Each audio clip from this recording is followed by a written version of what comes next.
This may sound brutal to you. There have been many experiments where certain things were done. Those people came back again and again together. It was done with a certain purpose. They were tied up in a different way.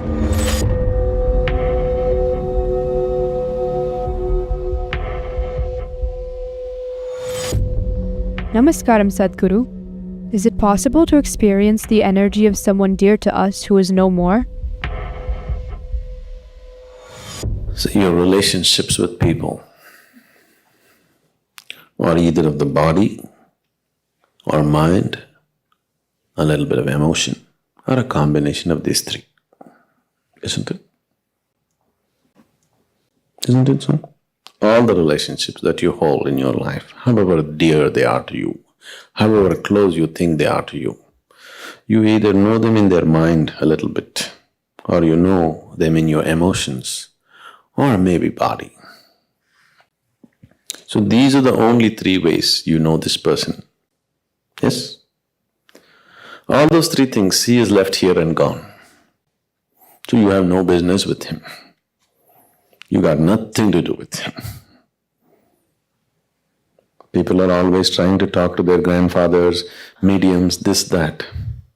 And I know for a long time they've been advertising that when you die, you will go and meet your family up there in heaven. You know, the people have been saying this to you. This is the most horrible thing to tell people, is that when you die in heaven, your whole family is waiting for you to receive you there. That's the reason why people are doing all kinds of things to see that they don't go to heaven.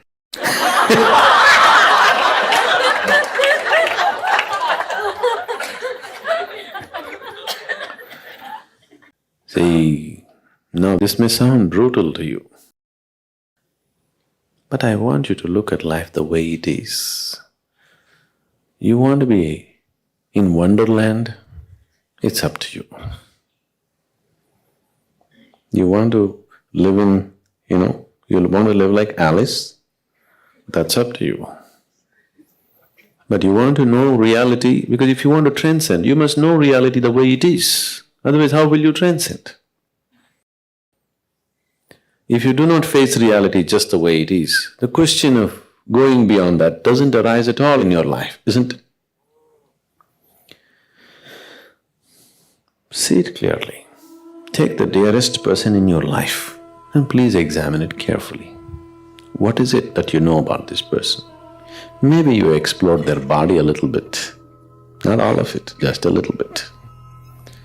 Maybe you know their mind a little bit, not at all of it. Maybe you know their emotions to some extent. Beyond this, what do you know about this person? Anything? Nothing at all, isn't it? So that's how deep you're able to go with a person. Physical body, mind, emotion. All these three things are dropping when he dies. So once he dies, he's not your business anymore. He's got nothing to do with you, nor does he wants to have anything to do with you. Only if the relationship has transcended the limitations of mind, emotion and body, only then those relationships are connected. There have been many experiments where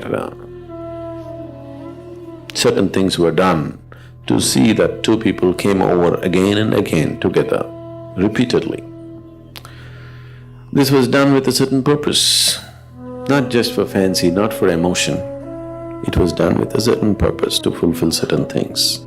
So those people came back again and again together. But that was done and they were tied up in a different way, not on the emotional level or psychological or physical level, in a completely different way.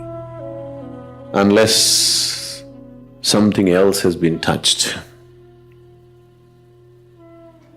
you have nothing to do with this person once the body drops, because everything is just there. Conscious mind and the body drops means you lost contact with that person. See, Somebody gets Alzheimer's and he doesn't know who is his wife or his child or anything anymore. Isn't it just because the mind is gone? Isn't it so?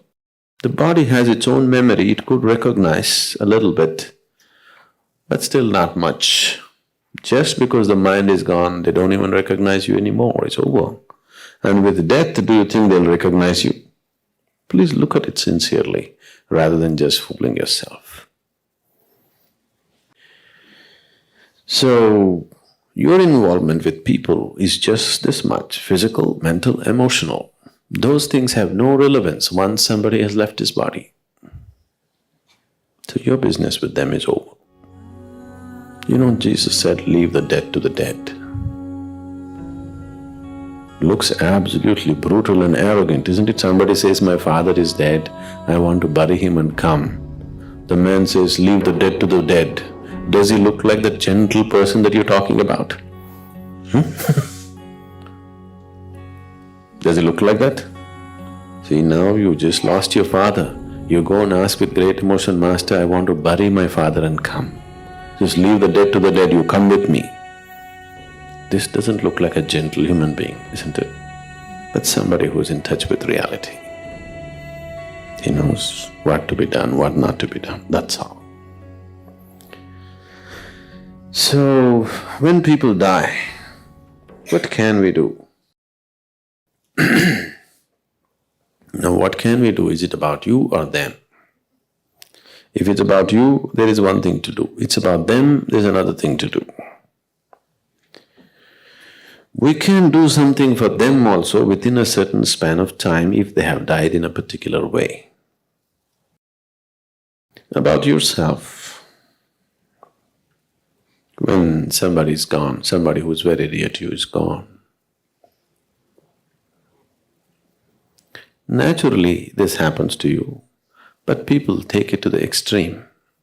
When somebody dear to you dies, whatever the tender moments that you have known with that person come back to you and feel, oh, how it was. Otherwise, some moments come back and say, oh, I should have done this, but I treated him like this, I deceived him, I did this, I did that, you know.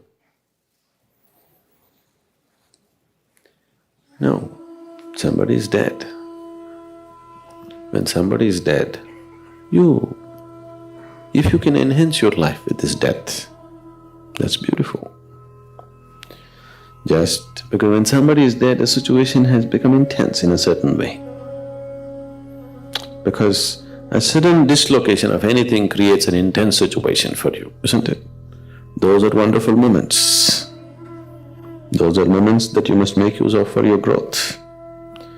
So this is the time to bring gentleness, tenderness, and also seeing your own impermanence